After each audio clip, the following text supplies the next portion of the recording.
کہ اللہ میرے علم میں بڑھوتری عطا فرما۔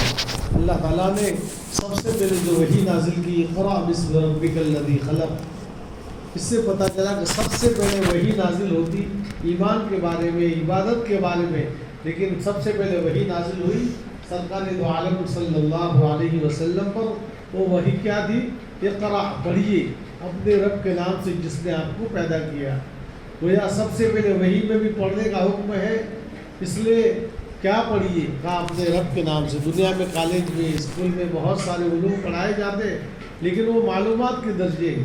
قرآن حدیث کا جو علم ہے وہ حقیقی علم ہے جس سے انسان کی زندگی بدلتی ہے، دنیا بھی بدلتی ہے، آخرت بھی بنتی ہے۔ دنیا کے بہت سے علوم پڑھ کر آدمی غلط راستے، غلط پیسے بھی کماتا ہے، لیکن جس نے اللہ اور اس کے رسول کی باتوں کو پڑھا، قرآن اور حدیث کو پڑھا، اس کی زندگی تقویٰ طہارت والی، اللہ سے ڈرنے والی، خوف و خشیت والی ہوتی ہے۔ اس لیے ہم تمام بچیوں سے بھی گزارش کرتے ہیں کہ ہمارا پڑھنا پڑھانا، ہمارا سننا سنانا، ہمارا جو کچھ بھی ہے سب سے پہلے نیت کو درست کرنا، دوسرا ہر قسم کے ظاہری باطنی گناہوں سے بچنا، اور تیسری چیزیں ہے جس علم کو ہم پڑھتے ہیں اس کا ادب و احترام کرنا، کتابوں کا، اپنی معلمات کا، اور کھانے پینا، اٹھنے بیٹھنے، ہر موقع کی دعائیں پڑھنے سے اللہ تبارک و تعالیٰ کے نزدیک گویا ہم موبائل پر آن لائن ہوتے ہیں، ایسے ہی اللہ کی نگاہ میں آن لائن ہے۔ اور طہور شطر الایمان، پاکی آدھا ایمان ہے۔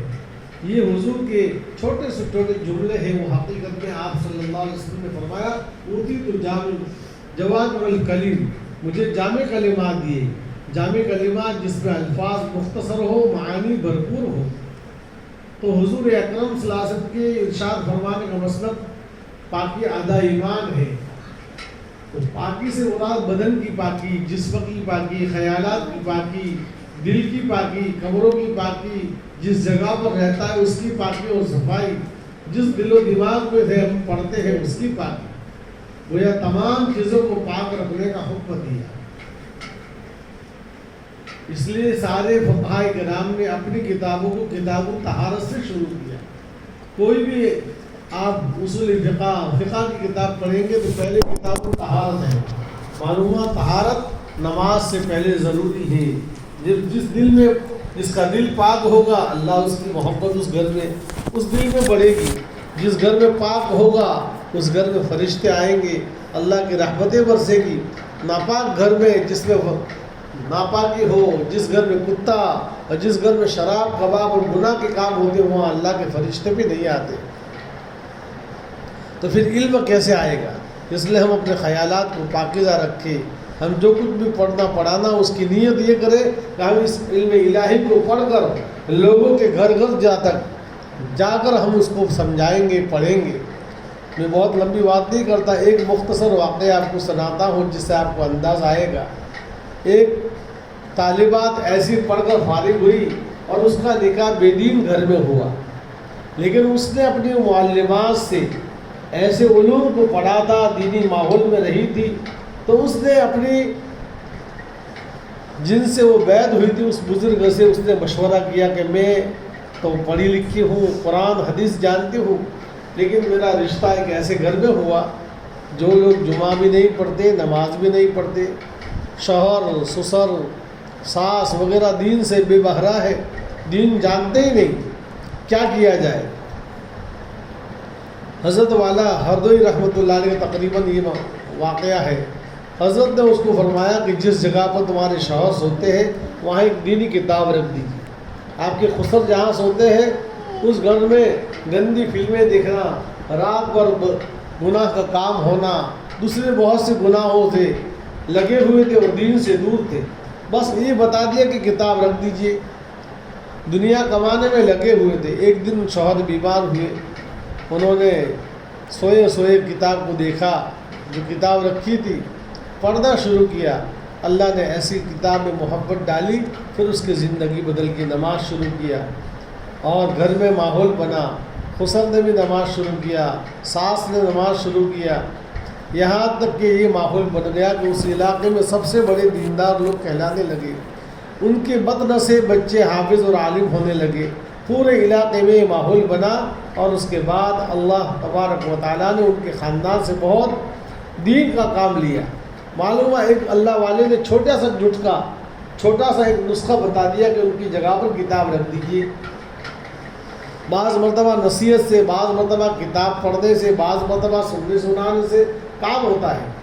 آپ لوگوں سے دوسری گزارش ہے کہ صبح شام 2 منٹ 5 منٹ لا الہ الا اللہ کا ذکر کریں۔ معلمات سے بھی گزارش ہے کہ آپ لوگ بھی کریں، اور آپ سب مل کر جب نماز پڑھیں اس وقت اس کا ذکر کا خاص اہتمام کریں، درود شریف کا اہتمام، چلنے پھرتے اٹھتے وقت ہر وقت کی جو شریعت نے دعائیں بتائی اس کا اہتمام کریں گے، انشاءاللہ علم بھی آئے گا۔ اس لیے عبداللہ بن مسعود رضی اللہ تعالیٰ عنہ فرماتے ہیں العلم لیس بکثرت الروایات، بہت زیادہ روایات بیان کرنے کا نام علم نہیں ہے، انما العلم یقذف بالقلب، علم تو نام ہے دل میں اللہ اور اس کے رسول پاک صلی اللہ علیہ وسلم کی انوارات کا داخل ہونا، تو دل میں نور پیدا ہوتا ہے، اور نور جب پیدا ہوتا ہے تو دل میں سرور ہوتا ہے، اللہ کی محبت آتی ہے، پھر اللہ کی فرما برداری آسان ہو جاتی ہے۔ اس کے علاوہ قرآن پاک کی تلاوت کا اہتمام، اور روزانہ ایک رکوع، 4-5 معلمات ہیں، ان معلمات میں سے ایک رکوع قرآن پاک کا شروع کرے۔ ہر دوئی میں ہر استاد سے ایک رکوع سنا جاتا ہے، اس سے سال بھر میں بچے بھی قرآن سنیں گے اور قرآن پاک کی برکتیں پیدا ہوں گی۔ اس کے علاوہ حسبنا اللہ و نعم الوکیل، یہ بھی بتایا کہ 900 مرتبہ سب مل کر مدرسہ شروع ہونے سے پہلے پڑھے اور دعائیں کرے امت کے لیے، تو آپ مدرسے کی داخلی خارجی تمام ضرورتوں کو اللہ تعالیٰ اپنے خزانے الغیب سے پورا فرمائیں گے۔ اور بھی بہت سی باتیں، لیکن کافی بچے ابھی نیند میں ہیں، ہم لوگ بھی تھکے ہوئے ہیں، اس لیے بس اسی پر اتفاق کرتے ہیں۔ حق تعالیٰ شان و ہم سب کو دین و دنیا کی بھلائیاں نصیب فرمائے، علم نافع عطا فرمائے۔ وآخر دعوانا الحمد للہ رب العالمین۔ مختصر دعا کر لیتے، درود شریف پڑھیں۔ اللهم صل على سيدنا ونبينا مولانا محمد وبارك وسلم۔ يا رب لك الحمد كما ينبغي لجلال وجهك وعظيم سلطانك، اللهم لا نحصي ثناء عليك أنت كما أثنيت على نفسك، اللهم ارحمنا بترك المعاصي أبدا ما أبقيتنا، وارحمنا نتكلم ما لا يعنينا، وارزقنا حسن النوم فيما يرضيك عنا۔ الہ العالمین ہمارے گناہوں کو معاف فرما، ہماری خطاؤں سے درگزر فرما، سیئات کو حسنات سے مبدل فرما۔ الہ العالمین ہمارا پڑھنا پڑھانا سننا سنانا قبول فرما۔ اللہ جن کی بچیاں معلمات وغیرہ جن محنت میں لگے ہیں، اللہ ان تمام کی محنتوں کو کام میں لا کر اللہ دنیا اور جہاں کی کامیابی عطا فرما، علوم نافع عطا فرما، عمل صالح عطا فرما، ہر قسم کی ظاہری باطنی بیماری سے حفاظت فرما، ہر خیر مقدر فرما، ہر شر سے حفاظت فرما۔ اللہ اس مدرسے میں جو داخلی خارجی تمام کام باقی ہے اس کو اپنے فضل و کرم سے عافیت و سلامتی کے ساتھ پورا فرما۔ اے اللہ اپنے خزانے غیب سے پورا فرما، اہل خیر و خیر حضرات کو متوجہ فرما۔ الہ العالمین ہمیں اخلاص للہیت نصیب فرما، ریاکاری کے ناپاک جذبات سے ہماری حفاظت فرما۔ اے اللہ ہمارے سینے سے کینے کو ختم فرما، بغض و عداوت حسد تکبر بڑائی تمام اخلاق رذیلہ کو ختم فرما کر اخلاق صالحہ حمیدہ فاضلہ نصیب فرما۔ صبر شکر اے اللہ آپ نے اپنے نبی کے سچے محبت معرفت عطا فرما۔ اے اللہ دین و دنیا کی بھلائیاں نصیب فرما۔ الہ العالمین ہر قسم کے خلفشار انتشار جھگڑے فتنہ فساد سے ہماری پوری امت کے اللہ حفاظت فرما۔ اللہ اس مدرسے کو اس ادارے کو پورے علاقے کے لیے نمونہ بنا، یہاں سے بہترین معلمات فارغ ہو کر اپنے اپنے گھروں پر اپنے علاقوں میں اپنے گھروں میں جا کر دینی تعلیم دینی فضا قائم کرنے والا بنا۔ اے اللہ جہاں بھی ہمارے رشتے بچیوں کے ہو بہترین آپس میں محبت اتفاق کرنے والے ہو، ہر قسم کے فتنہ فساد سے ان بچیوں کی، ان کے ماں باپ کی، ان کے گھر والوں کی، ان کے نسلوں کی اللہ حفاظت فرما، معلمات کی بھی حفاظت فرما، مدرسے کی بھی حفاظت فرما۔ اے اللہ ان بچیوں کے بہترین نصیبیں کھول دیجیے۔ اے اللہ جہاں بھی جائے اللہ سرخ روئی کامیابی اور فوز و فلاح سے نصیب فرما۔ اے اللہ ہم سب کو صلاح اور فلاح سے اے اللہ کامیابی عطا فرما، ہر خیر مقدر فرما۔ اے اللہ ہر شر سے ہماری حفاظت فرما۔ اے اللہ جو ہمیں بیمار ہے، ہم ظاہر باطنی ہر قسم کے ہم بیمار ہیں، اے اللہ ہم بیماری سے ہماری شفا عطا فرما۔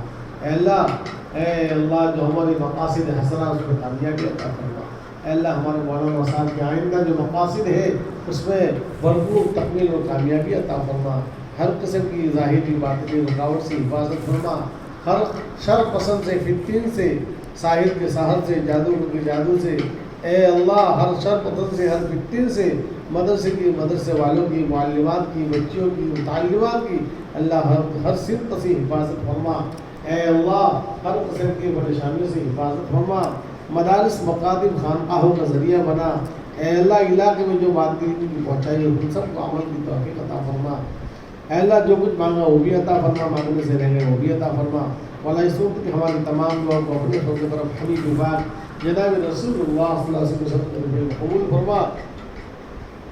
ربنا تقبل منا انك انت السميع العليم وتب علينا انك انت التواب الرحيم. جزا الله عنا محمد صلى الله عليه وسلم ما هو سبحان ربنا رب العزة عما يصفون سلام على المرسلين والحمد لله رب العالمين برحمتك يا رب.